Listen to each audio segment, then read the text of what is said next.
The Homeless World Cup is coming, and for some of you, it might be a surprise guest to talk about. Jason Roberts, former Blackburn, Reading, Wigan striker here. And Jason, you are, of course, here because you're involved with the Grenada homeless team. Tell us about how that came about.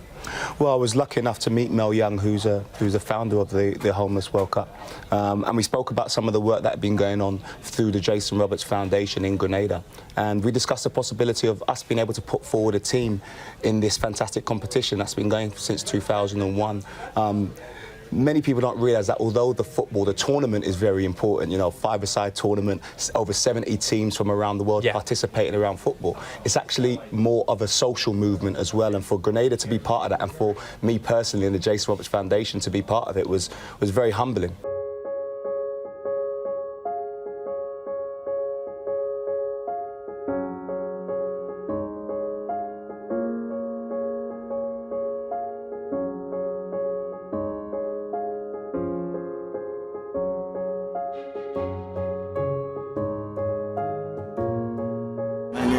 Kelvin Hector,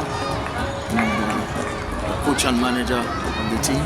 We had over 20 players vying for position to be on the last 9, or the last 7 I should say, coming to Glasgow.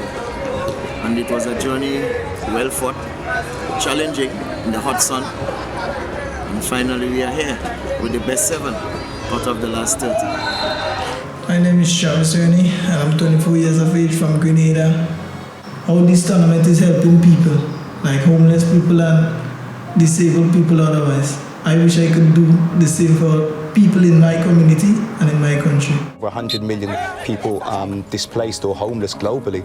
In England, it might be about finding someone sleeping on the streets. We don't necessarily have that in Grenada, but what we do have is people who may be squatting with family members. We have one particular player who's going to be playing for us who lives with 8 of his siblings in a small shack with only 1 bedroom. Wow. So, you know, when you're dealing with issues like that, it's very hard to find employment, to be part of society, to be part of mainstream society.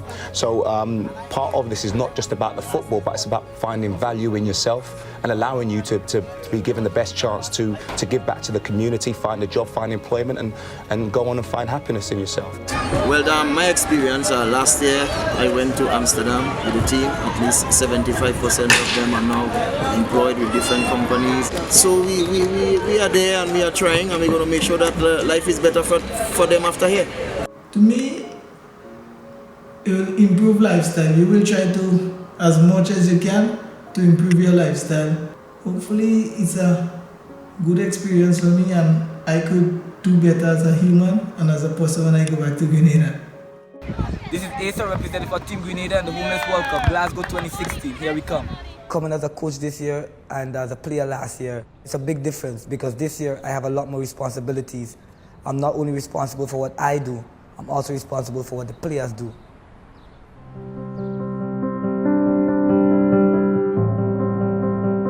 When I speak to my players, I speak to them to make them know that I am here for them. I speak to them to make them know that I'm not just their coach, I'm their friend.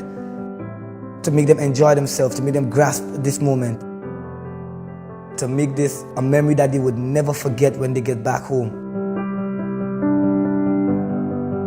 The Homeless World Cup gave to me a peace of mind.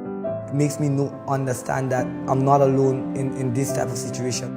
The Homeless World Cup is giving that to everyone, giving you a fighting chance, making you know what it feels like to be a person, making you know what it feels like to feel important to people. Because having 3 million people looking at you and cheering you on is one of the best feelings that you could get in the world.